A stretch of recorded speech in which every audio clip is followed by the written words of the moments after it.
या देशाला लाभलेला तिसऱ्या क्रमांकाचा राजा, रयतेचे राजा छत्रपती शिवराय तुकोबरायच्या कीर्तनात बसायचे. छत्रपती शिवरायांची तुकोबरायांची भेट करून दिली एका मृदंगाचार्याने. त्या मृदंगाचार्याचं नाव होतं सोनबा ठाकूर, तुकोबरायचे टाळकरी, पक्वादे मृदंगाचार्य. सोनबा ठाकरांनी ओळख करून दिली, भेट करून दिली. आणि तिसरा राजा लाभला देशाला, छत्रपती शिवराय. याच्यानंतर पुन्हा नाही, तसा नाही. असतील खूप पण तसा नाही. कनक, चक्रवेन, कृष्ण परमात्मा आणि रयतेचे राजे छत्रपती शिवराय. काय पायकीतले 6 सूत्र सांगितले. त्याच्यातला सूत्रानुस्वानुवाद मर्यादा पुरुषोत्तम रामचंद्रांचा घेतला. काय धर्मनिरपेक्षता असावी राजे लोकांकडे. राजा रावणाला मर्यादा पुरुषोत्तम रामचंद्रांनी मारलं. नम्रता सांगतोय, नम्रता सांगतोय. रामचंद्रांनी मारलं तरी पण रावणाची पत्नी मर्यादा पुरुषोत्तम रामचंद्रांच्या दर्शनाकरता चालल्यात. पांचट लोकांना याचं आश्चर्य वाटतं, कारण बुद्धीचा त्यांचा काही संबंध नसतो ना. त्याच्यामुळे त्यांना असं वाटतंय की जिच्या नवऱ्याला ज्यानं मारले त्याच्या पाया पडायला ही कशाला चालली असेल. रावणाचा नातू एक फार चंचल होता. 6 जिवंत राहिली होती, बाकी सगळी मेलती. आणि त्या नातवानं आजीला विचारलं, आजी, ज्या रामचंद्रांनी माझ्या आजोबाला मारलं त्यांच्या पाया पडायला कशाला जाती. राजे किती मोठे होते छत्रपती याच्यावर सांगतोय, म्हणून रामायणात घुसलोय. चाल बाळा, बघून घेऊ आपण तुझ्या आजोबापेक्षा रामचंद्रांकडे काय शिल्लक येतं. रावणाचं पार्थिव लाकडावर टाकलेलं आहे. काही वेळाला ते पेटवायचंय आणि आपल्या पतीसोबत ती सती जात होती. आता सतीची पद्धत बंद झाली. कायद्याच्या चौकटीला मान्यता द्या. चौकोनी चिता रचली, हातामध्ये सूप घेतलं, सुवासनीला हळदी कुंकू देत देत प्रभू रामचंद्राकडे चालली. समुद्राच्या एका कडेला वाळवंटामध्ये मर्यादा पुरुषोत्तम रामचंद्र गालाला हात लावून बसलेली होती. तेवढ्या अवकाशात पाठीमागनं मंदोदरी गेल्या. नम्रता कशाला म्हणायची सांगतोय. मंदोदरी मर्यादा पुरुषोत्तम रामचंद्रांच्या पाठीमागे उभ्या होत्या. एका भारदस्त राजाची बायको होती. जोंजाळ साहेब तिच्या नवऱ्याची एक चौकटी इकल्यावर 13-12 खासदार. कोणाची मायवेली त्याच्या विरोधात फॉर्म भरायची. गुणिले 7 कोटी. एवढ्या श्रीमंताची बाई, एवढ्या श्रीमंताची बाई. तिच्या नवऱ्याकडे 127 विद्वान होते. आपण हे टपराचे विमान पाहतो. पुष्पक विमान तयार करणारा तत्वकुंभ नावाचा विद्वान भारत देशातला व्यक्ती हा तिच्या नवऱ्याकडे होता. त्याचं नाव होतं तत्वकुंभ नावाचा व्यक्ती. एवढ्या प्रचंड श्रीमंत व्यक्तीची कन्या, चुकून बोललो, पत्नी मर्यादा पुरुषोत्तम रामचंद्रांच्या पाठीमागे उभं राहिल्या. सूर्य विरुद्ध दिशेला होते म्हणून मर्यादा पुरुषोत्तम रामचंद्रांच्या बाजूला एका स्त्रीची सावली पडलेली आहे. रामचंद्रांनी गालाचा हात खाली काढला, बसल्या बसल्या कंबर वाकली, मान वाकली आणि त्या स्त्रीच्या छायेला, त्या सावलीला नवनाथ नमस्कार केला आणि मंदोदरीनं पाठीमागून नमस्कार केला. निघाल्या. ती एक स्त्री आपल्याला नमस्कार करते. तिच्या हातात बांगड्या होत्या. ती घालीत होती बांगड्या, नवऱ्याला घालीत नव्हती. म्हणून बांगड्याचा आवाज आल्यावर लक्षात आलं कोणीतरी आपली स्त्री पाया पडते. मागं फिरून पाहिलं तर माय शब्द वापरला. जीवनात कोणाच्या पुढं न वाकलेला रावणाचा नातू जोंजाळ साहेब मर्यादा पुरुषोत्तम रामचंद्रांच्या पुढे वाकला. की याचं एकमेव कारण होतं की ज्याची पत्नी माझ्या आजोबानं हरण केली तरी पण तो माझ्या आजीला माय म्हणतोय. हा जगातला पहिला राजा, त्याचं नाव आहे रामचंद्र. पहिला राजा विरोधकाच्या पत्नीला आई म्हणतोय. आणि रामचंद्राने विचारलं, मी छत्रपतींच्या बाबतीत बोलतोय, जगाला लाभलेला तिसरा राजा, तिसरा राजा. आपलं नशीब जोंजाळ साहेब खोटं, पुन्हा आपल्याला असे भेटणार नाहीत. मला असं वाटतं आपला भारत 3 वर्ष संपणार आहे, चौथा नाही मिळणार, कारण तितकं पुण्य नाही आपलं. हो.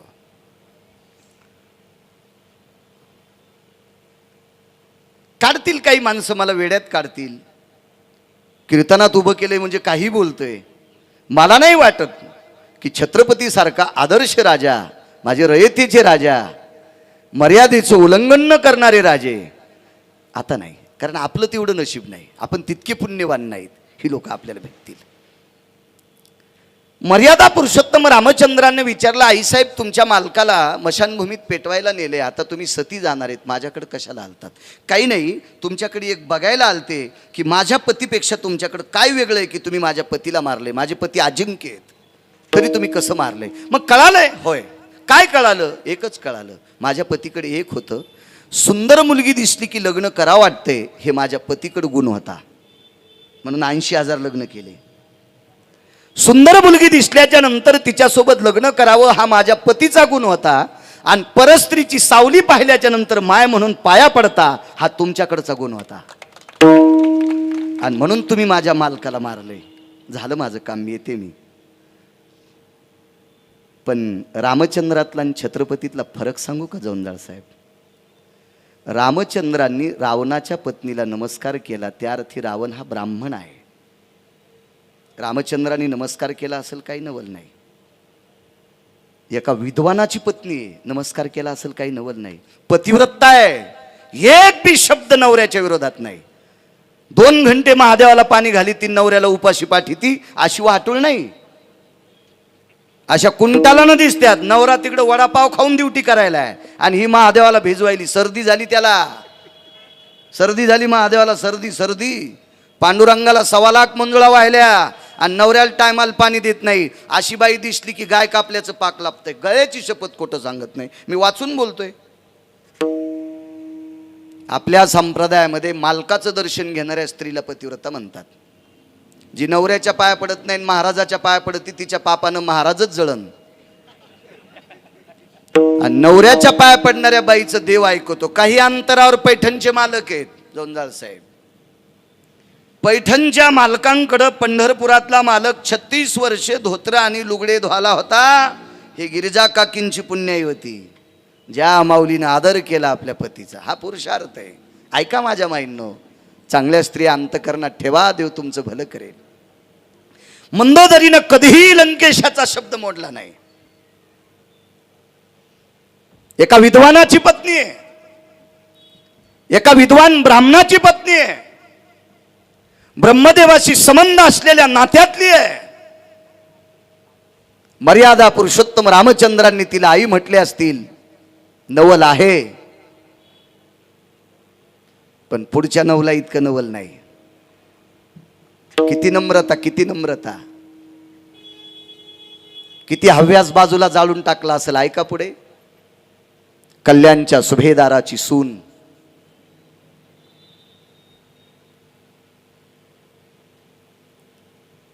तिच्या अंगाचा प्रकाश अमावस्याच्या दिवशी गव्हाळ रंगाचा पडत होता. अमावस्याच्या रात्री तिच्या दंतपंगती चमकत होत्या, इतकी सुंदर होती. जोंजाळ साहेब तिला नुसतं कोंडून ठुला असतं तरी 6 किल्ले भेटत होते, 6 किल्ले भेटत होते, 6 किल्ले. पण तिला आई म्हणून वापस केले.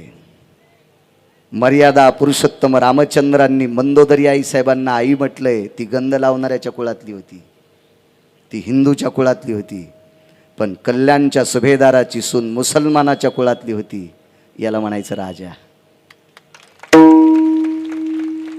काळ्या रात्री चमकत होतं जिच्या रूपाचं ऊन, काळ्या रात्री चमकत होतं जिच्या रूपाचं ऊन, अशी देखणी होती एका मुस्लिमाची सून.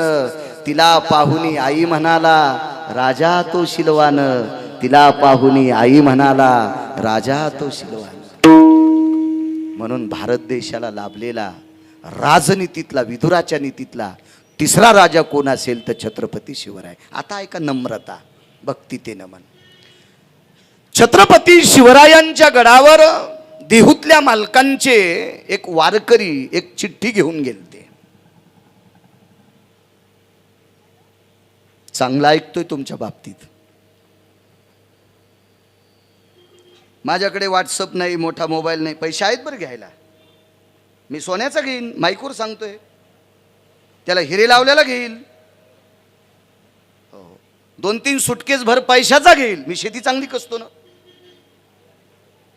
हो, एखाद्या वेळेस योग आला तर सुटकेस भर मोबाईल घेईन, म्हणजे उद्या कोणी म्हणू नये वारकरी भिकार चोट असते. वारकरी भिकारी आहेत पण पंढरीतल्या मालकाचे आहेत, हराम खोरायचे नाहीत. हो, वारकऱ्यांच्या बाबतीत अस्मिता नीट ठेवा. हे 4-2 पुस्तकं वाचलेले पण वारकऱ्याच्या विरोधात बोलतेत. हे यशनी तुटलेले हाले आहेत समजायचं. रेडे ते यशनी तुटलेले, त्यांना काय कळते वारकरी कोण आहेत तर. तरी पण नसेल व्हॉट्सअप चॅटिंग, मोबाईल मोठा नसेल तरी चांगल्या फुलाचा सुगंध मात्र कुठपर्यंत जात असतो. धर्मनिरपेक्षतेत लाभलेलं एक तात्विक धर्मनिरपेक्षतेचं निर्माण केलेलं बीज, स्वर्गीय धर्मनिरपेक्ष वैकुंठवासी हिंदू हृदय सम्राट बाळासाहेब ठाकरेंनी दिलेलं बी तुम्ही पेरायचं काम केले. तुम्ही यायच्या अगोदरच मी सांगितलंय. नाही तर बऱ्याच लोकांना बी भेटले होते, त्याने इकलं, काहीनं दळून खाल्लं, पण तुम्ही ते बी पेरले. त्याचं एकमेव कारण, माझ्या 7079 गावं पाहिली महाराष्ट्रातली मी आत्तापर्यंत, त्याच्यातलं पहिलं कीर्तन आहे सगळी भगवेश टोपेला आहेत. पहिला दंड. बघा बघा, आपल्या धर्माच्या बाबतीत ही कळकळ ठेवा. मी बी सांगितलं सुद्धा, कधी आमची लोक टोप्या घालत नाहीत. मला असं वाटते न घालणाऱ्यानं हे मोबाईलवर पाहिल्यावर ते पण लाजतील. हा तुमचा सुगंध आहे, आणि चांगल्या फुलाचा सुगंध तुम्ही कुठेही ठेवा. तो वेणीत लावा, तो हारात घाला, तो देवाच्या पिंडीवर ठेवा, भगवंताच्या पायावर ठेवा, त्याचा सुगंध घरात जात असतो. असा तुमचा कार्याचा पुरुषार्थ आहे, पोचतोय. छत्रपती शिवरायांच्या ठिकाणी तुकोबारायांच्या वारकऱ्यांना एक चिठ्ठी घेऊन पाठवलं. काय काम असेल तुकोबारायचं मला नाही सांगता येणार. मोठ्या लोकांची कामं मोठी असतात, आणि त्यातली त्यात तुकोबारायचं काम म्हणजे काय काम असेल नवनाथ बाबा ते. आणि एका वारकऱ्यानं ती चिठ्ठी नेऊन द्यायचं काम केलं. तर ते बाकीचे काही वारकरी म्हणले, एवढे तुम्हाला काय आनंद आहे चिठ्ठी नेऊन द्यायचं. एकच, ज्या ज्या वेळेला छत्रपती शिवराय कीर्तनाला आले त्या त्या दिवशी मी गैरहजर होतो, म्हणून मला छत्रपती शिवराय बघायचेत एक, आणि माझ्या गुरुवर्यांचं काम करायचं तुकोबारायचं, हा दुसरा माझा मुद्दा आहे. म्हणून मी चाललो. तो पायी वारकरी तिथपर्यंत पोचले. गडाच्या पायथ्याला गेल्याच्या नंतर छत्रपती शिवरायांचे भालदार चोपदार उभेच होते. कोण? तुकोबारायांचा वारकरी आहे, विटेवरच्या मालकांचा वारकरी आहे, ज्ञानोबाराय तुकोबारायांचा वारकरी आहे. वा महाराज, शिकवण अशी होती सानिध्यातल्या लोकांना.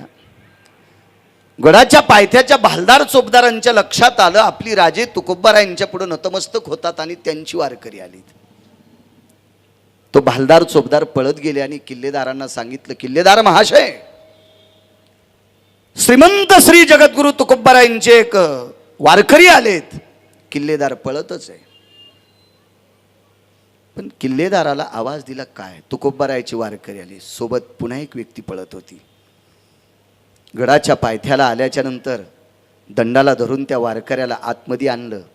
त्या वारकऱ्यानं समोर एक आपला बूट काढला. तो बूट साधा होता, साधा होता. मला असं वाटतंय 30 वर्षापूर्वी सगळीच वारकरी साधी होती, आणि साधेपणात त्यांनी वारकरी संप्रदाय जिवंत ठेवला. आता आम्ही टपराच्या गाडीत बसणाऱ्यांनी अति शहाणपणा केलाय. विठाला विठाला.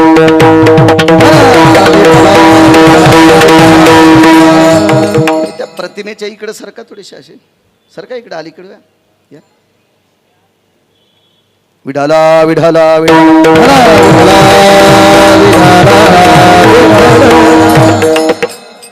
ठीक आहे, आम्हाला गाड्या असतील बसायला, चांगल्या प्रतीची धोतरे आहेत, कपडे आहेत, जेवण्यासाठी सगळं काय आहे. पण आपण मागच्या लोकांना विसरायला नाही पाहिजे नवनाथ बाबा. कारण मागच्या लोकांनी पायी पायी जाऊन कीर्तनं केली, कन्या आंबाड्या घुगऱ्या खाऊन कीर्तनं केली, पायामध्ये जोडे नसताना, 1 रुपया नारळ सुद्धा न मिळताना कीर्तनं केली. तुम्ही ते काम करता. या लोकांचा आदरोत्सवाद आम्ही अंतकरणात ठेवला पाहिजे, आणि त्यांना अंतकरणात ठेवलं म्हणजे निश्चित आमच्यावर कृपा होईल. आमचेच घोडे नाही दामटायचे आम्ही. बूट काढला वारकऱ्याने, तो बूट उचलला आणि दाराच्या वरी एक कोपरा असतो कोनाडा, त्या कोनाड्यात ते बूट ठेवून टेकला, हात उचलून टेकला, बाकी कोणाची बूट नाही उचलली, एकच उचलला.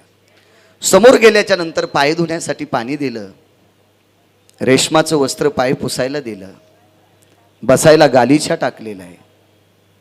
ते शिवरायांचं वैभव होतं, ते छत्रपती शिवरायांचं वैभव होतं.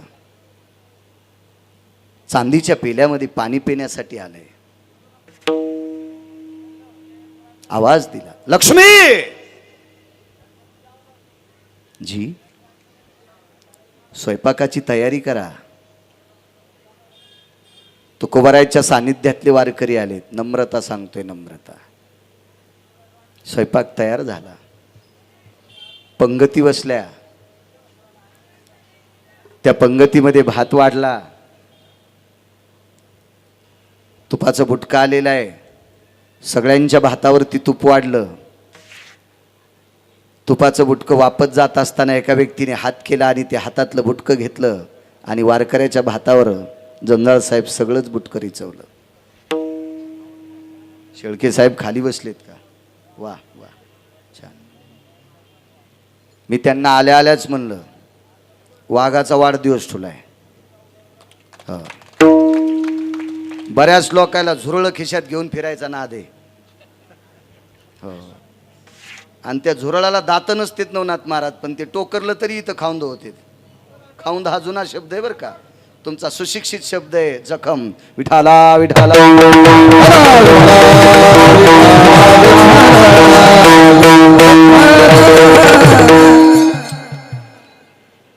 तुम्ही वाघाच्या मागे मागे फिरता, चांगले आहेत शेळके साहेब, छान आहे. वा.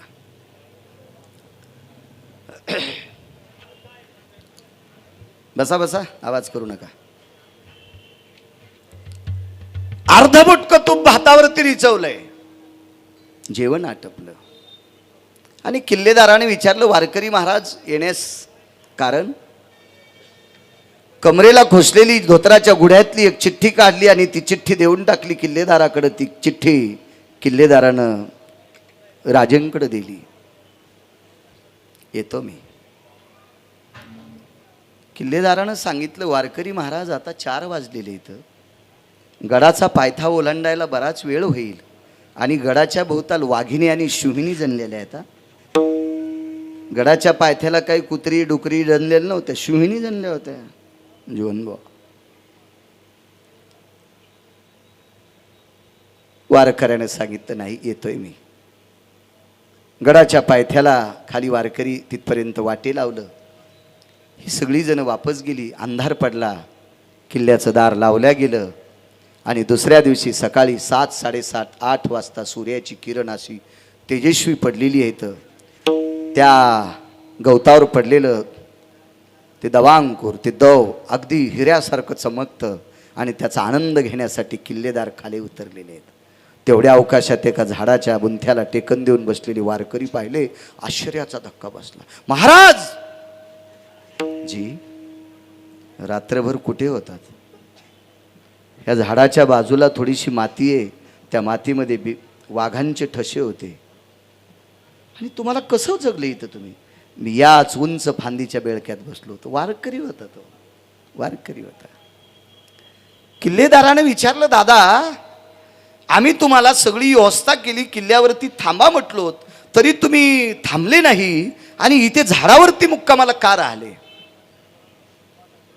वारकऱ्याच्या डोळ्यातून जंजाळ साहेब पाणी आलं. तर नम्रता कशाला म्हणतात ऐका शेळके साहेब. त्या किल्लेदाराच्या डोळ्यातून पाणी आलं. किल्लेदारानं विचारलं, दादा का थांबलात, का कशा करता? खळखळ पाणी आलं वारकऱ्याच्या डोळ्यातून. सांगितलं, किल्लेदार महाराज कामं 2 घेऊन आलतो. एक काम होतं माझ्या गुरुवर्यांची चिठ्ठी, श्रीमंत श्री जगद्गुरु तुकोबारायांची चिठ्ठी गडावरती पोचावी, हे एक काम होतं. आणि दुसरं काम होतं, मला रयतेचे राजे छत्रपती शिवराय बघायचे होते, पण माझं नशीब खोटं आहे, मला ते बघायला भेटले नाही. किल्लेदार रडू लागले. वारकरी दादा तुमच्या खांद्याला हाताला धरून वरे नेले ते छत्रपती शिवराय होते.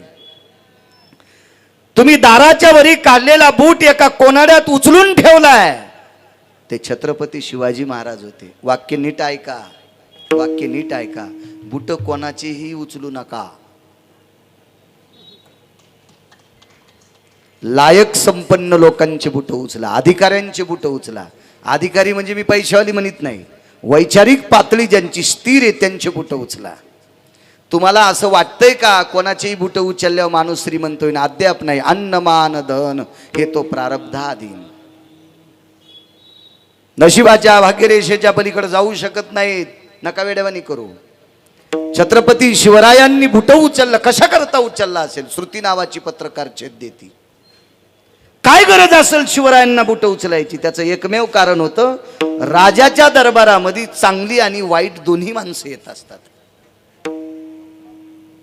जोंजाळ साहेबांना तो अनुभव असेल. तुमच्याकडे चुकीची माणसं सुद्धा काम घेऊन येतात. तुम्हाला कळाल्यावर थोड्या वेळानं तुम्ही स्थिर होऊन त्यांना समजून सांगता, आणि चांगली सुद्धा माणसं तुमच्याकडे येत असतात. पण चांगल्या माणसामध्ये 1-2% नालायक पण तुमच्याकडे येतात. ती पण तुम्हाला हाताळावं लागतात. कारण माणूस मोठा झाला की त्याचं जीवन प्रसादासारखं असतं. ती पण हाताळावं लागतात. न्याय व्यवस्थेसाठी छत्रपती शिवरायांच्या दरबारात मूर्ख सुद्धा येत होते. पण मूर्खाचा पाय, हरामखोराचा पाय, नालायकाचा पाय, शेळके साहेब, भडव्यांचे पाय वारकऱ्याच्या बुटावर पडू नये म्हणून छत्रपतीनं वारकऱ्यांचा बुट उचलून ठेवलाय. काय राजा आहे हो, काय राजा आहे, काय राजा. पाय धुवायला पाणी दिलंय, ही आपली परंपरा आहे. आपल्याला कोविड झाल्यावर कळालं हातपाय धुवून जेवायला बसावं, आहे की नाही भाऊ? कोविड झाल्यावर कळालं हात धुवा, हातपाय धुवा. आपली परंपरा आहे पाहुण्यांना हातपाय धुवायला पाणी देणे. रयतेच्या राजांनी पाय धुवायला पाणी दिलं, रेशमाचा कपडा पाय पुसायला दिलाय, बसायला गालीच्या टाकला. पाहुण्यांचा आदर करतात आपल्याकडे. जेवायला बसल्याच्या नंतर उरलेलं तूप पात्रावर का वाढलं? कारण तुम्ही संभाजीनगरमध्ये राहणाऱ्या, मला इंग्रजी शब्द एक आठवतंय, मी तसं शिकलो नाही जोंजाळ साहेब, पण हाय प्रोफेशनल जीवन जगणाऱ्या बायका चतकोर चतकोर चपाती वाढतात. तुझ्या हाताला इचू डसू दे ना, जरा 2-4 कोरा वाढू देत जाय ना. ते शेतात काम करणारा पाहुणा आहे. आता तू कोरकोर खाती, सकाळी बर्गर खाय, पॅटीस खाय, पिझ्झा खाय, त्याच्यामुळे तू कोरकोर खाती. ते शेतात काम करून आलंय, जरा दसू दे तुझ्या हाताला इचू. भजे वाढताना 2च वाढती, पडू दे वंजळभर, उकलू दे तुझे बोट. महाराज छत्रपती शिवरायांनी विचार केला, रानात काबाड कष्ट करणारा वारकरी आहे, आणि त्या वारकऱ्याला यथेच्छ जीव घालावा हे ज्याला कळतंय ते राजे शिवराय होते. अंतःकरण भरून आलं.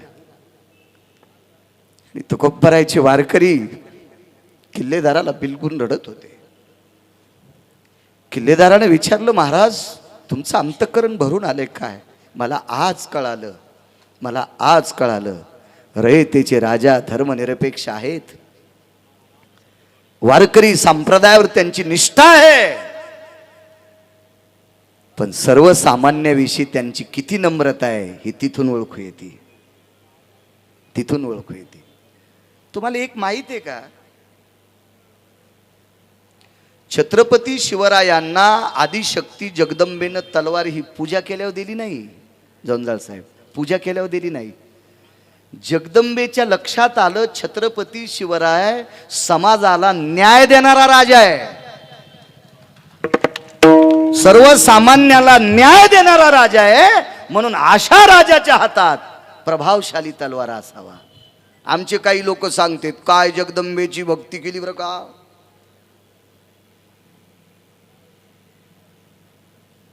काय साधना केली बघा, काय आराधना केली बघा, मग जगदंबा प्रसन्न झाली. सोमळ्या वाचून सांग जाय. मोठ्या लोकांना कोणाही चौकटीत बसू नका. महाराज आई लेकरावर जितकं प्रेम करते, वात्सल्या भवो तृप्ता जठरा नलो तृप्ता वसाम मंडितो राजा श्रेयो यज्ञायास्तियम. आणि असा राजा समाजाचं रक्षण करण्याकरता त्याच्याकडे शस्त्र असावा, पुरुषार्थी. म्हणून जगदंबेने नवनाथ बाबा तलवार दिली. किती न्याय गोड सांगू तुम्हाला, किती न्याय. आपण फक्त बिल्ली लावण्यापुरताच हुशार झालो खिशाला. छत्रपती शिवरायांचे घोडे जर एखाद्या शेतकऱ्याच्या उभ्या पिकातून जोंजाळ साहेब पळाले, गोबीतून पळाले असतील, मेथीतनं पळाले असतील, वांग्यातनं पळाली असतील, गव्हातनं पळाली असतील, ज्वारीतनं पळाली असतील, तुरीतनं पळाली असतील, तर पिकातून घोडी गेल्याच्या नंतर त्याच्या पाठीमागं 3 तासात न्यायाधीश मागून येत होता. आणि कंक न्यायाधीशाच्या मागच्या घोड्यावर असायचा. कंक म्हणजे चार्टेड अकाउंटंट, हिशोबनीस. पुराणाची भाषा कंक. आपल्याकडं मराठी भाषेचा दिन असा मोबाईल हँग होस तर प्रचार केला जातो. आणि जिला सही करा, सही तर लावा शाईन, तिने विचारलं काय तर म्हणली लय बिजी, अति टेन्शन आलंय, अजूनही खिशातली इंग्रजी शिकू नका असं म्हणणार नाही, प्रचंड शिका, पण बाकीच्या भाषा लोणचासारख्या खा आणि मराठी भाषा भाजीपोळी सारखी वापरा. शिका. माझ्या आळंदीतल्या मालकांना 56 भाषा येत होत्या, पण गौरव मराठी भाषेचाच केला. हे मराठी भाषा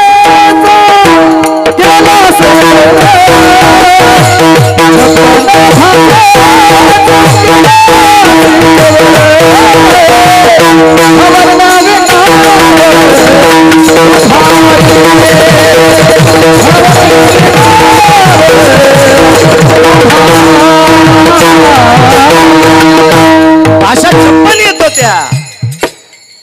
पण जास्त कोणती भाषा सांगितली? माझा मराठाची बोल अमृता तेही पैजाज आयशा अक्षरे रसिके ये मराठीचे नगरी. काय काय पुरुष भाषा 56 भाषा. बोलण्याचा प्रयत्न करा आपल्या भाषेत. मना शुभ सकाळ, मना शुभ रात्री. हे शहरातल्या जोंजाळ साहेब हाय प्रोफेशनल लोकांचं जीवन. सकाळी कुत्र घेऊन आखोड्याचे डीव फिरला की लोकांना असं म्हणायचं हे लय पैसा आलाय. आता 2 पायाचं कुत्र जर 4 पायाच्या कुत्र्याला घेऊन फिरत असेल तर ते लयच पैशावाला असतोय असं कोण सांगायचं? असं काही नसतंय. लय लोकांना कमी कपडे घालणं, जास्त अंग दिसणं, प्रदर्शन दाखवणं, म्हणजे त्यांना असं वाटतंय आम्ही लय पैशावालेत. अरे तुम्ही उसातले डुकरं येत. विठाला विठाला.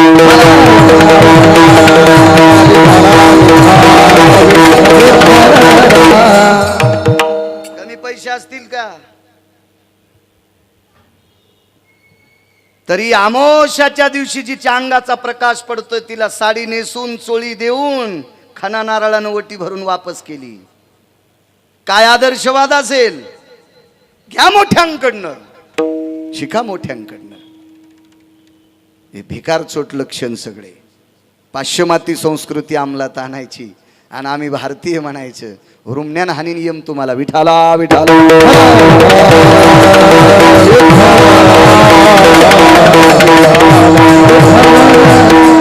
यायला काय टोमणे मारावं? आमचे सुद्धा बरमुडे घालून फिरायला जाते. कीर्तनकार जर बरमुडा घालून जर फिरायला गेला असेल तर काय म्हणून नवनाथ भाऊ त्यांच्या पाया पडायचे? लोकांच्या गोळ्या संपल्यात का आपल्या पाया पडायला? चला काय सांगू लागलो. न्यायाधीश जात होता, पाठीमागून कंक येत होता, चार्टेड अकाउंटंट, हिशोबनीस. या शेतकऱ्याच्या 3 गुंठे गव्हातनं घोडे पळाले. 44 घोड्यांच्या गुणिले 4 इतक्या तापानी गव्हाच्या वंब्या इतक्या चुरगाळल्या. त्याचे एवढे एवढे पैसे 3 दिवसाच्या आत शेतकऱ्याचा निधी जोंजाळ साहेब त्याच्या घरी जात होता. असा जगातला पहिला राजा आहे, त्याचं नाव छत्रपती शिवराय. आणि एवढा मोठा पुरुषार्थ असताना सुद्धा वारकऱ्यांच्या पुढे, महाराज तुकोबारायांच्या पुढे छत्रपती वागतील नवल नाही. कारण छत्रपतींना एकदा तुकोबारायांनीच वाचवलं होतं. कारण पंढरपुरातल्या मालकाला विनंती केली, या विश्वातला धर्मनिरपेक्षपणा सांभाळायची ताकद ज्या राजात आहे त्या राजावर आलेलं संकट मिटवा. म्हणून गरुडाला घोडं केलं नवनाथ बुवा. गरुडाला घोडं केलं आणि पंढरपुरातले मालक छत्रपती झाले आणि एका दिशेनं पळाले. आणि मग राजानं त्या पुढच्या राजानं सांगितलं शिवाजी भोसले भाग गए बोले. आणि छत्रपती कीर्तनात बसले होते. तोपर्यंत सैन्य तिकडं. आता गरुड जर घोडं झाला असेल तर कसा पळाला असेल. गरुड एकदा गाढव पण झालते बरं, गोरोबा काका करता. मी तुम्हाला मगाशी सांगितलं, बुट उचली जा पण हराम खोरायची नाही. छत्रपतींनी बूट उचलला वारकऱ्याचा. गरुड गाढव झाले वारकऱ्या करता, गरुड घोडं झाले धर्मनिरपेक्ष राजा करता, चांगल्या लोकांकरता वाका, आदर्श संपन्न लोकांकरता वाका. हरामखोरांसाठी भंगिऱ्यांसाठी वाकून आपली 60-65 वर्षाची जिंदगी यांच्याकरता मातीत घालू नका. 3 दिवसाच्या आत जनतेचे पैसे, शेतकऱ्याचे पैसे त्याच्या घरी जात होते. हिशोबनीश आणि न्यायाधीश घेऊन जात होते. काय राजा महाराज. आणि एवढी औदार्यता असताना सुद्धा वारकऱ्यांच्या पुढे वाकणं ही नम्रता त्यांच्याकडे होती. म्हणून मालक पहिल्या कडव्यात म्हणतात, भक्ती देन मान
जेवढं सांगता येईल तेवढं सांगण्याचा प्रयत्न करतो.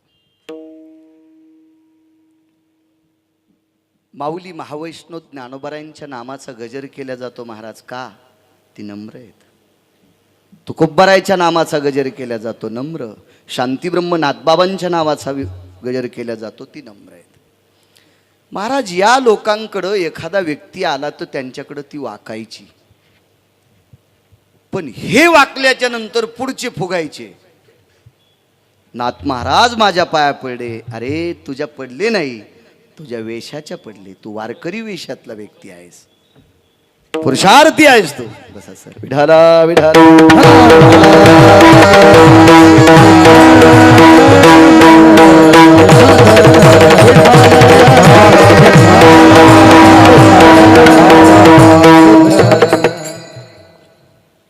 एक सामान्य अभ्यासू माणूस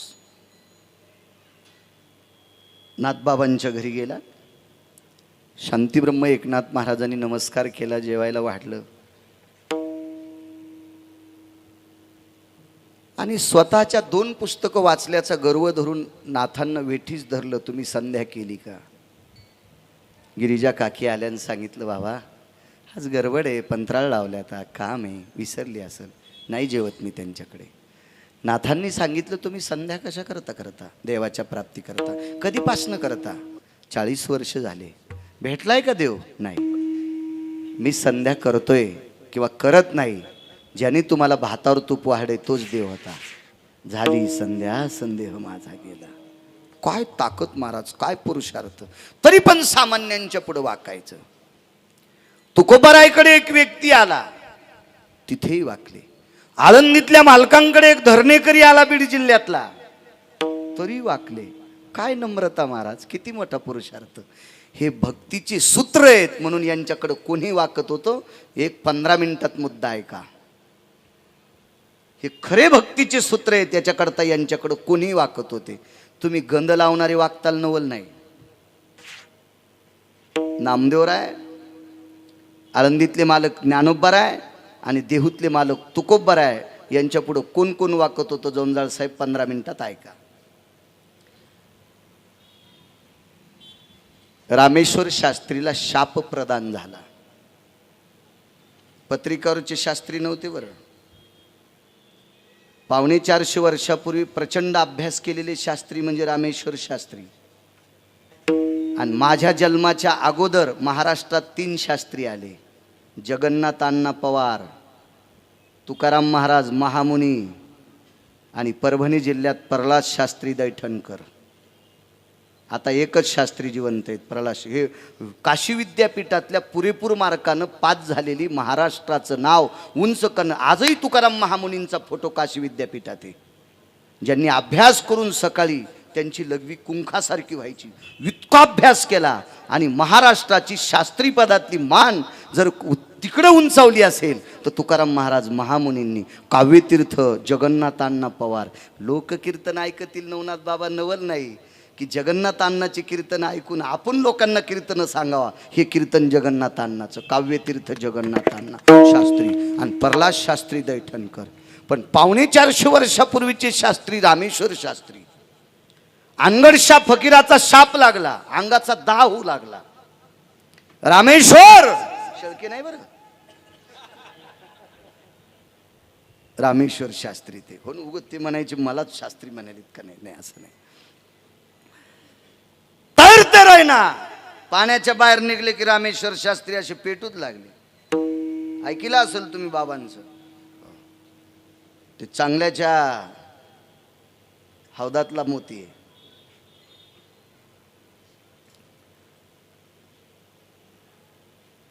अंगाला ओले कपडे बांधून तुकोबारायच्या दारात बाहेर आले. कोण आहेत? रामेश्वर शास्त्री. काय झाले? अनगडशाह फकीर. हो, ते काही साधा फकीर नव्हता. दुकानात धुपन काढणारा नाही.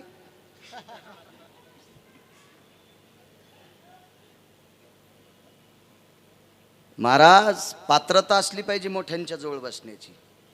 तुकोबारायच्या कीर्तनाचा ओरिजिनल परंपरेतला फोटो येडगळाईनं काढायला नाही पाहायचा नवनाथ भाऊ. Original photo. त्या फोटोमध्ये मंबाजी बुवा गोसावी बसलेले, बाजूला छत्रपती शिवराय बसलेले आणि त्यांच्या मांडीला मांडी लावून हिरव्या रंगाचे कपडे घातलेला अनगडशा फकीर कीर्तन ऐकायला बसलेला. सिद्ध फकीर होता. महाराज, भक्तीचे समुद्र आहे ते. आपण निदान भक्तीचे कण तरी व्हायला पाहिजे. हे लोकांपुढे वाकत होते, धर्मापुढे वाकत होते, यांच्या पुढे कोण वाकत होते याचा मुद्दा आहे का? मग रामेश्वर शास्त्रींना एक अभंग दिला. चित्त शुद्ध तरी शत्रुमित्र होती, व्याघ्रहीन खाती सर्पतया. अभंग दिला. ते वाचिल्याबरोबर रामेश्वर शास्त्रीचा शाप संपला. फकीर हुशार होता. इंशाअल्लाह ला इलाहा इल्ला, हे परवरदिगार, हे खुदा, कौन बंदा है, हमारी शापवाणी खारिज कर डाली. अनगडशा फकीराच्या सेवकानं सांगितलं, सरकार कोई तो तुकोबा बोलोबा अंबिले, उन्होंने आपकी बाणी खारिज कर डाली. अनगडशा फकीर म्हणजे ज्या भागात पाऊस पडत नाही त्या भागात चिमटा वाजिला नवनाथ बाबा. तिथं पाऊस पडत होता. असा सिद्ध फकीर होता. आणि माझी वाणी खोटी केली. हे परवरदिगार, कौन बंदा है ऐसा. सेवकानं सांगितलं, सरकार चिल्लाइए मत, यही कई दूरी पे देहू नामक गाव है. मला काय हिंदी जास्त येत नाही. इधर से गाडी आहे, उधर से गाडी आहे, गाडी चली गई, मैं खाली राहिला. आणि मी बोलण्याचा प्रयत्न करत नाही. जिला गौऱ्या लावता येत नाहीत तिने धिरडे करूच नाही. कशाला येडेपणा करायचा आहे. पिठल्यातले गोळे फुटन होत म्हणली गुलाबजामुन करते. म्हणलं राव दी मंजुळा, तसंच दूध पित होत. कशाला ताण, तुला पिठल्यातले गोळे फुटन होत कशाला गुलाबजामुन करते. मला मराठी येतीवच झालं. एक जण म्हणला, आमच्याकडे तुम्ही हिंदीत कथा करा, तुम्हाला भरपूर. म्हणलं माझ्या नदीला पाणी आहे, मला ईर खांदायचा नाद नाही.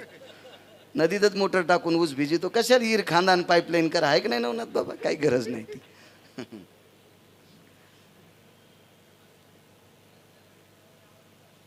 तिथपर्यंत पोचले. मोठी लोक जोंजाळ साहेब अनुभव घेतल्याशिवाय कोणाला मानत नसतात. शेळके साहेब, हे मोठ्या माणसांचं मत असते. येडपट कोणाचं ऐकून उदू उदू करतात. अनगडशा फकीराने तिथली सिद्धता पाहिली. पिठाचे कण कटुऱ्यात पडल्याबरोबर कटुर भरून जाते. त्यावेळेला अनगडशा फकीर मोराची पेंडी घेऊन चिमटा वाजून तुकोबरायच्या तुळशीला प्रदक्षिणा करीत होता. तुकोबरायच्या तुळशीला प्रदक्षिणा करत होता. तिथून जीवनभर तुकोबरायच्या कीर्तनातल्या घोंगडीची घडी करायचं काम नवनाथ बाबा अनगडशा फकीरानं केलं, की ज्याच्या शापानं रामेश्वर शास्त्रीचं अंग फुटून गेलतं. कळालं तुम्हाला? मुस्लिम धर्माचा धर्मगुरू सुद्धा ज्यांच्या पुढे वागतोय ती वारकरी संप्रदायातली लोक आहेत. यांच्याकडे भक्तीचा सागर आहे, म्हणून सगळ्या शक्ती ज्यांच्या पुढे वागतात ते भक्तीचे सूत्र आहेत. माऊली महावैष्णव ज्ञानोबारायांचा पुरुषार्थ आणि नामदेवरायाचा 3-4 मिनिटात ऐका. पुढाऱ्याचे महाराजाचे मिनटं मोठाले असते पण मी नाही मोठं करणार. एवढी मोठी तुम्ही शहरातली माणसं आहेत आणि एवढ्या मोठ्या विद्वान पैशावाल्या सगळ्या लोकांना फार त्रास नाही. आमचे खेड्यापाड्यात कीर्तनं चलते, आपलं पिकल बळडी कळडी घोडी उदो आंबाबाईची पळडी. तुमचा मोठा वाडा पोकळवासा वारा जाई भासा भासा कुठं तुमच्या नादी लागू. विठाला विठाला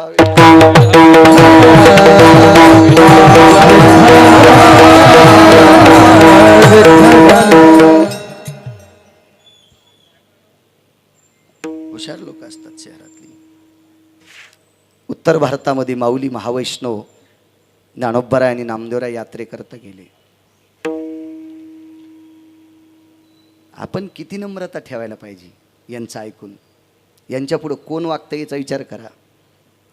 उत्तर भारतातला प्रांतीय राजा मुघल होता. जोंजाळ साहेब एक मुघल होता, पण त्याचं नशीब इतकं गोड होतं, त्याचा प्रधान मात्र हिंदू होता.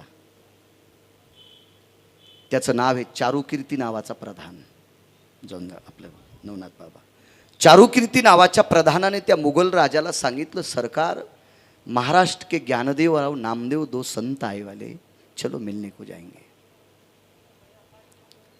आता तो मुघल राजा होता. दर्शना करता, भेटी करता, सन्माना करता, स्वागता करता निघालेत. पण या मुघलाच्या पंजोबापासून एक त्या प्रांतात विहीर होती. जोंजाळ साहेब एक विहीर होती. त्या विहिरीला पावसाळ्यात पण ईदभरच पाणी. उन्हाळ्यात तर गोदडं टाकून झोपायच्याच कामी चळके साहेब. पावसाळ्यात पण ईदभर पाणी. आणि त्या विहिरीच्या कडेला उन्हाळ्यामध्ये माऊली महावैष्णव ज्ञानोबराय बसले. अनिमा गनिमा कामा वशित्वा विशित्वा लघिमा लघिमा नावाच्या सिद्धीला आमंत्रित केलं आणि त्या विहिरीतलं पाणी वरी काढलं. तिला काहीच नव्हतं. पावसाळ्यात ईदभर, उन्हाळ्यात काय कुठंतरी वलसर भाग दिसत होता. त्या लघिमेचं लाघव केलं. तीर्थवळीचं प्रकरण वाचा ना, लक्षात येईल तुम्हाला. सगळ्यांनी वाचा, तीर्थवळी वाचा, लक्षात येईल तुम्हाला. तीर्थयात्रेचा प्रसंग, तीर्थवळीत म्हणलं तीर्थयात्रेचा प्रसंग माऊली महावैष्णव ज्ञानोबरायचा आणि नामदेवरायचा. तर त्या विहिरीला जोंजाळ साहेब आस्थागत पाणी आत्ता आहे, तिच्यातलं काढायचंच काम नाही, ते वरूनच वाहते. 12 महिने वरून वाहते, वरून वाहते. त्यावेळेला त्या प्रांतातला राजा महाराष्ट्रातल्या माऊली महावैष्णव ज्ञानोबरायच्या समोर खडे गुडघ्यात घुसूस्तर खाली वाकला आणि मुजरा केला. मग या देशातल्या मुघलांना नम्रता शिकवणारी परंपरा वारकरी परंपरा आहे. या देशातल्या मुघलांना सुद्धा नम्रता शिकवणारी परंपरा वारकरी परंपरा आहे.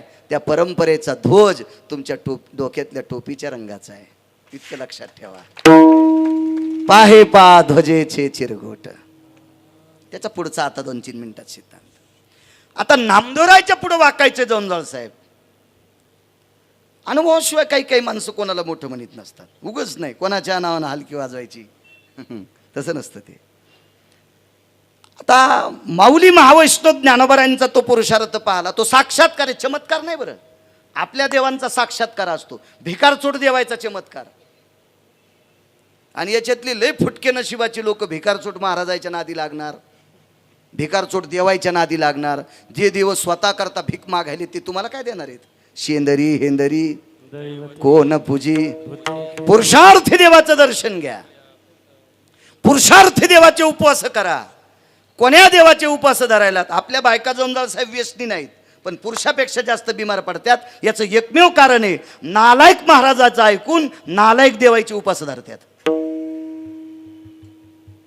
आपल्याकडे फक्त 24 एकादशा, 5 परवान्या आणि 1 टाईम जेवून सोमवार, शक्य असल्यास प्रदोष. याच्या व्यतिरिक्त ज्ञानोबाराय तुकोबारायांनी उपवास सांगितलेला नाही.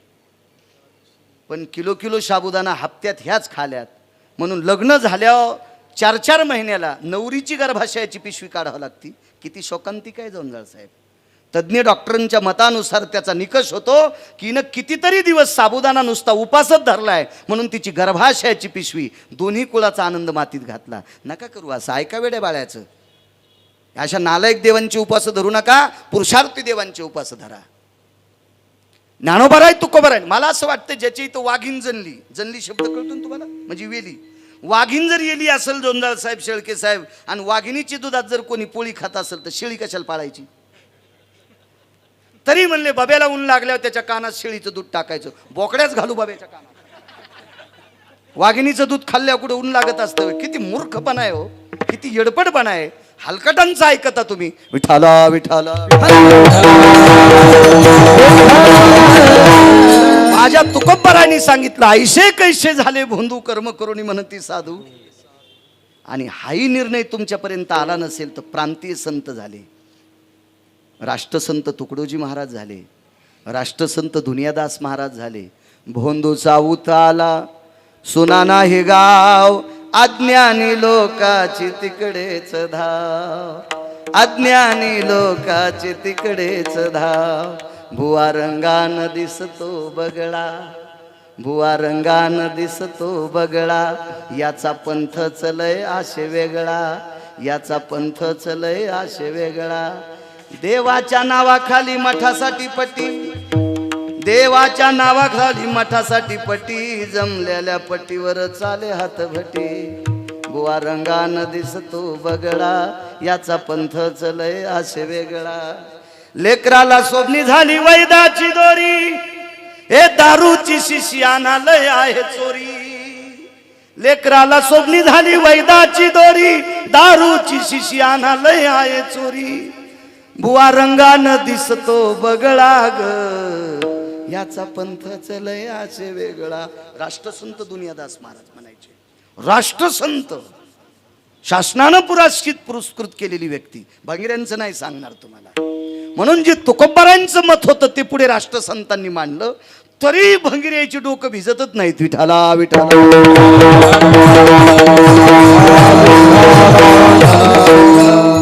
दारात एक 2-4 पाय आलेली गाय घेऊन आला. मला सांगा झुंजाळ साहेब, माझं शिक्षण जरी कमी असेल नवनाथ बाबा, सगळ्यांना विचारतो, ॲडव्होकेट देशमुख वकील आहे, आमचे तुकाराम आहेत, आमचे महाराज आहेत. आपल्याला जर 5 हात आले तर झोपता येईल का? दादा 3 नाका आले तर इथे एक आणि पहिलं एक. मग एखाद्या ज्या गायीवर जर पाठीला 7-8 पाय आले म्हणजे ती पूजनीकच मानता? ती व्यंग म्हणावं लागेल, दिव्यांग म्हणावं लागेल. आणि ती गाय घेऊन एक जण दारात टेम्पो टाकून आला, टेम्पोत टाकून त्या छोट्या हत्तीत टाकून आमच्या दारात उभा. मी शेतात गेलतो, मला सकाळी कीर्तन नसलं मी शेतात जात. मला देवापेक्षा जास्त शेती आवडती. त्याचं एकमेव कारण आहे जोंजाळ साहेब, आमची माळ जिवंत ठेवायचं शेती करते. जगातले सगळे मंत्री एका जागेवर आणले तरी गहू तयार करता येणार नाहीत. जगातले सगळे डॉक्टर एकत्रित आले जमिनीला इंजेक्शन दिलं तरी गहू तयार करता येत नाहीत. जगातले सगळे महाराज एकत्रित आले तरी गहू तयार करता येत नाहीत. आणि गहू हा शाकार आहे आणि शाकार जिवंत ठेवायची ताकद फक्त शेती करते. म्हणून मला देवापेक्षा जास्त शेती आवडती. विठाला विठाला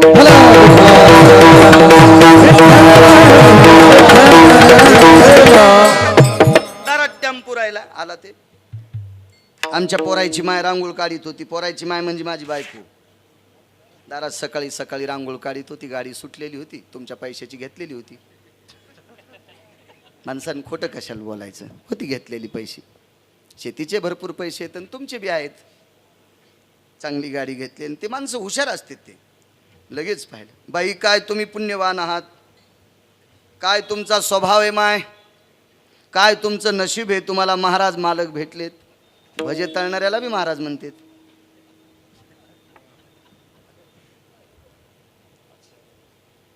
आणि लवकर पघळणारं व्यक्तिमत्व आपल्या महाराष्ट्रातली माऊली. 40 वर्षाची साधना झाली सेवामाय गायीची. एकच गाय, त्या गायीवर ह्यो जगायला आणि काय याची सेवा करायला. आणि 40 वर्षाच्या साधनेने माय एक मनी भेटलाय बरं का. आणि काय माय, तुमचे महाराज तुमचे पती आहेत, बऱ्यापैकी त्यांचं नाव मोठे माय, तुमच्यावर प्रसन्न झालो आणि मनी घेऊन टाका. वल्या कपड्याने याची पूजा कर जा. महाराज बाहेरून आल्या वल्या कपड्याने याला लोटांगण घालायला लाई जा. तांदळाच्या वाटीमध्ये बेलाचं पान ठेवा, त्याच्यावर हे मणी ठेवा, याची पूजा करा. हा मणी तुम्हाला प्रचंड पैसे देईल बरं का माय. घेतला आमच्या पोरायच्या माईन मणी.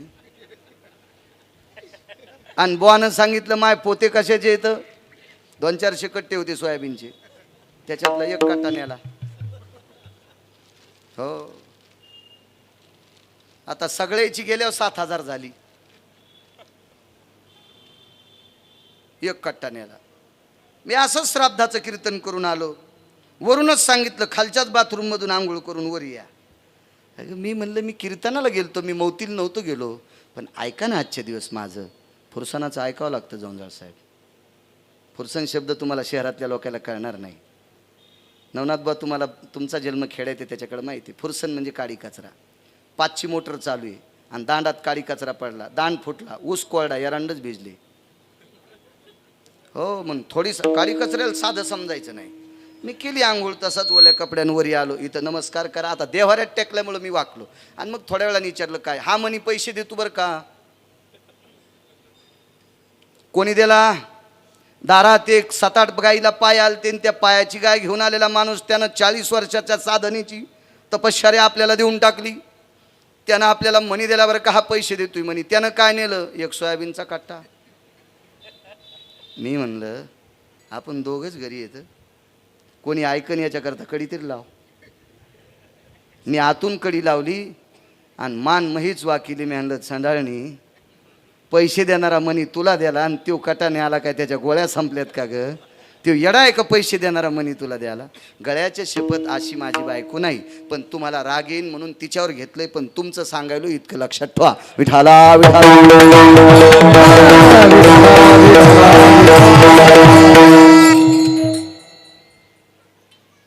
शेळके साहेब, जंजाळ साहेब, तुमच्या सगळ्या कार्यकर्त्याचे नाव माहीत नाहीत, घेतले अशी गृहीत धरा.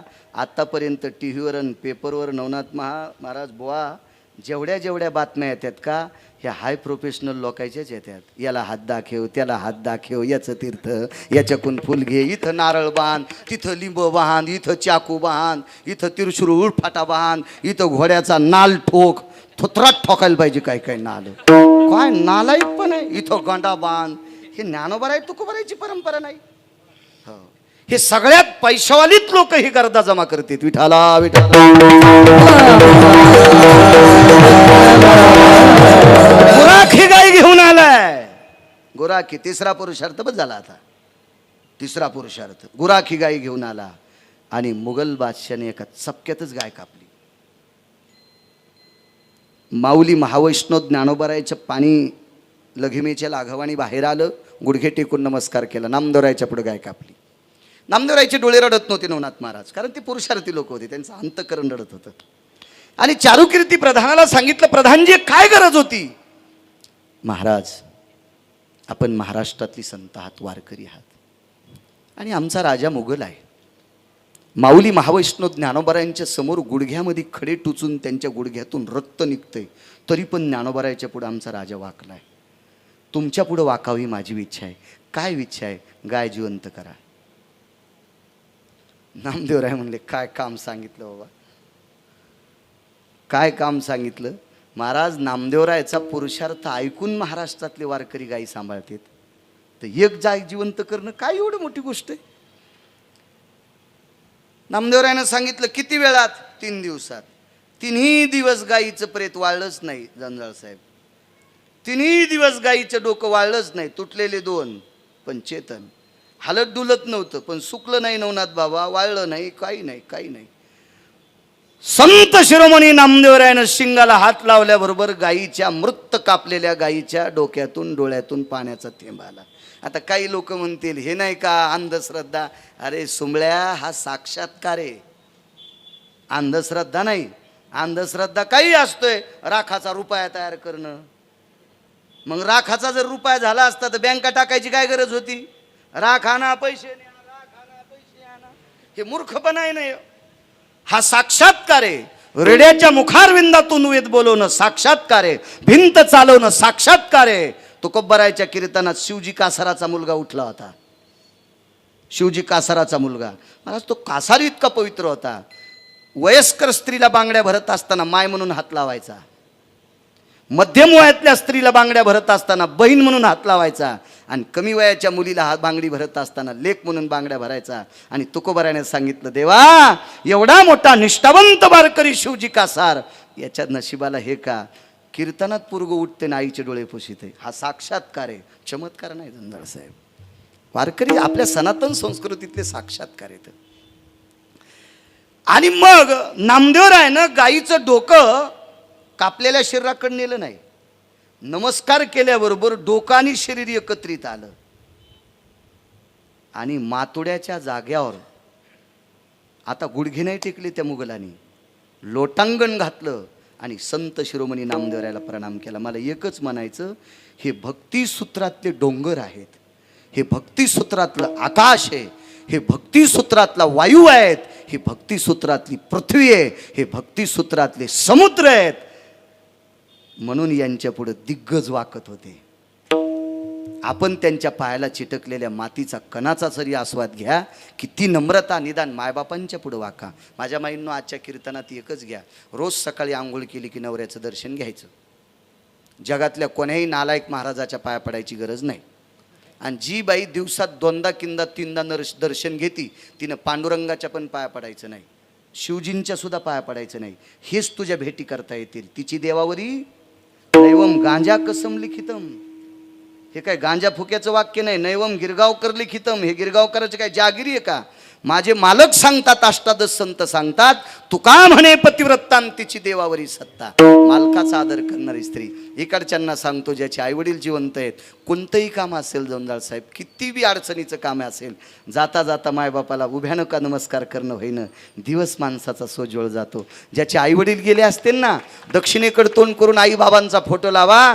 किती जरी गडबड असेल, मारुतीरायचं दर्शन विसरलं तरी विसरू द्या. बाजूला मर्यादा पुरुषोत्तम रामचंद्रांचं मंदिर असेल, विसरलं दर्शन तर विसरू द्या. शिवजींचं मंदिर असेल, विसरू द्या दर्शन. पांडुरंगाचं मंदिर असेल, दर्शन विसरू द्या. जगदंबा गणेशाचं मंदिर असेल, दर्शन विसरू द्या. पण तुमच्या पूर्वजांचं दर्शन घेतलं की सगळ्या देवाचं दर्शन घेतल्याचं पुण्य प्राप्त होते. घरच्यांपशी वाका, याचा धरीना अभिमान, करीना फुले जतन. निदान आपल्यापुढं वाका, एवढी तरी नम्रता अंतकरणात ठेवा. विश्व जिंकण्याची ताकद आहे. भक्ती ते नमन, वैराग्य तो त्याग, विठोबा